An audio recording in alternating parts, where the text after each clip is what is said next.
दोस्तों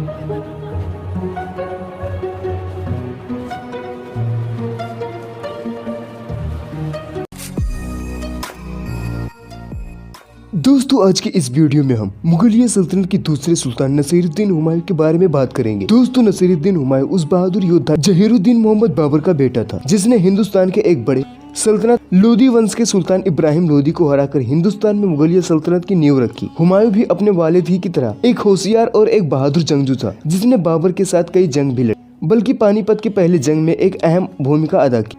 और जहीरुद्दीन मोहम्मद बाबर हद से ज्यादा हुमायूं को तवज्जो देता था, बल्कि किसी भी मामले के लिए हुमायूं से राय मशवरा लिया करता था। लेकिन दोस्तों आखिर क्या वजह और मुसीबत आई कि इस बहादुर बादशाह को हिंदुस्तान छोड़कर भागना पड़ा और दर दर जंगलों के ठोकर खाने पड़े। नसीरुद्दीन हुमायूं का जन्म 1508 ईस्वी में काबुल में हुआ था और 29 दिसंबर 1530 ईस्वी को आगरा में 23 साल की उम्र में हिंदुस्तान के मुगलिया सिंहासन पर बैठा। बाबर के 4 बेटे थे जिसमें हुमायूं सबसे बड़ा था। कुशल और काबिल होने की वजह से बाबर ने उसे मुगल तख्त का वारिस बनाया। बाबर ने मरने से पहले कहा था कि कभी भी सल्तनत की खातिर अपने भाइयों से बगावत मत करना और उनका बंटवारा भी करवाया था, जिनमें उनके सौतेले भाई कामरान मिर्जा ने काबुल और लाहौर ले लिया और अस्करी आगे चलकर हुमायूं के एक अहम और खास सिपहसालार बने। हुमायूं का शासन अफगानिस्तान, पाकिस्तान और उत्तर भारत के हिस्सों में रहा। 1533 में हुमायूं ने दीन पनाह नाम के एक शहर की स्थापना की। चौसा की जंग हिंदुस्तान के इतिहास में लड़े गए महत्वपूर्ण जंगों में से एक है, जो 26 जून 1539 ईस्वी को हुमायूं और शेरशाह सूरी के बीच लड़ा गया। चौसा की जंग में हुमायूं ने अपने कुछ गलतियों की वजह से यह जंग जीतने से हार गया और अपनी जान बचाने में सफल रहा। उसने एक भिश्ती का सहारा लेकर किसी तरह गंगा नदी पार करने में सफल रहा और अपनी जान बचाई। इसके ठीक 1 साल बाद हुमायूं और शेरशाह के बीच बिलग्राम की जंग हुई। यह जंग 1540 को लड़ी गई। बिलग्राम का जंग जीतने के बाद शेरशाह सूरी ने हुमायूं को भारत छोड़ने के लिए मजबूर कर दिया, जिसके बाद उन्हें हिंदुस्तान छोड़कर काबुल भागना पड़ा, जहां पर हुमायूं ने 15 सालों तक जंगलों में इधर उधर भटकते रहे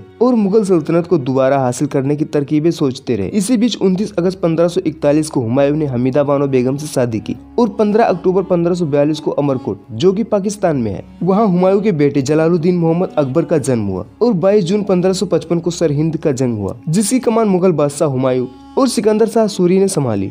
1539 में चौसा का युद्ध, 1540 में बिलग्राम का युद्ध शेरशाह सूरी से हारने के बाद मुगल बादशाह हुमायूं को हिंदुस्तान छोड़कर भागना पड़ा और अपने भाई हिंदल के पास शरण लेनी पड़ी और 15 सालों तक सत्ता से बेदखल रहे। लेकिन जब हुमायूं को खबर मिली कि शेरशाह सूरी के बेटे इस्लाम शाह की वफात हो गई है, तो उन्हें दिल्ली पर कब्जा करने का मौका मिल गया और 1554 में हुमायूं अपनी सेना के साथ पेशावर पहुंचा और 1555 में सरहिंद का जंग हुआ, जिसमें अफगान सेना का नेतृत्व सिकंदर शाह सूरी और मुगल सेना का नेतृत्व बैरम खान ने किया। इस जंग में अफगानों की हार हुई और दिल्ली के तख्त पर हुमायूं ने एक बार फिर से मुगलिया सल्तनत के झंडे गाड़ दिए। दोस्तों हुमायूं को इस जंग जीतने की वजह बताई जाती है कि 1546 ईस्वी में शेरशाह सूरी की मौत के बाद सूरी वंश हद से ज्यादा कमजोर हो चुकी थी। इसी का फायदा उठाते हुए हुमायूं ने यह जंग जीतकर सूरी वंश को भी हुमायूं के आगे घुटने टेकने पड़े। दोस्तों कुछ का कहना है कि मुगल हिंदुस्तान में इस्लाम धर्म कायम करने और लोगों को हिंदू से मुस्लिम बनाने के लिए आए थे। तो दोस्तों इस बात से इतिहास का दूर दूर तक कोई नाता नहीं है, बल्कि बाबर ने हिंदुस्तान में दाखिल होते ही जिस सल्तनत को उखाड़कर मुगल सल्तनत की नींव रखी थी, वह सल्तनत लोदी वंश का सुल्तान इब्राहिम लोदी, जो कि एक मुस्लिम बादशाह था। और जिस बादशाह ने हुमायूं को हिंदुस्तान छोड़ने के लिए मजबूर कर दिया था, वो भी एक अफगान शेरशाह सूरी मुस्लिम ही था। हुमायूं ने यह जंग जीता तो, लेकिन इसका सुख ज्यादा दिन तक ना भोग सका। इस जंग के ठीक 1 साल बाद 1556 को दीन पनाह के लाइब्रेरी से उतरते वक्त हुमायूं का पैर लड़खड़ा गया और वह गिर गया, जिससे उसकी मौत हो गई। उस वक्त अकबर महज 13 साल का था, जिसके बाद उसकी पत्नी हमीदा बानो बेगम ने सिकंदरा में एक आलीशान मकबरा बनवाया, जो उस समय का स्थापित कला का एक नमूना है, जहां हर रोज हजारों की तादाद में विदेश से लोग इस धरोहर को देखने के लिए आते हैं, जिससे आज भी भारत टूरिस्ट के जरिए सालाना एक मोटी कमाई कर रहा है। दोस्तों आने वाले नेक्स्ट वीडियो में हम मुगल सल्तनत के तीसरे बादशाह अकबर के बारे में बात करेंगे। दोस्तों अगर आपको यह वीडियो पसंद आई हो तो प्लीज हमें सपोर्ट करने के लिए हमारे इस वीडियो को एक लाइक कर दीजिए और अपने दोस्तों के साथ इस वीडियो को एक शेयर कर दीजिए और हमारे इस चैनल को एक सब्सक्राइब करना मत भूलिएगा।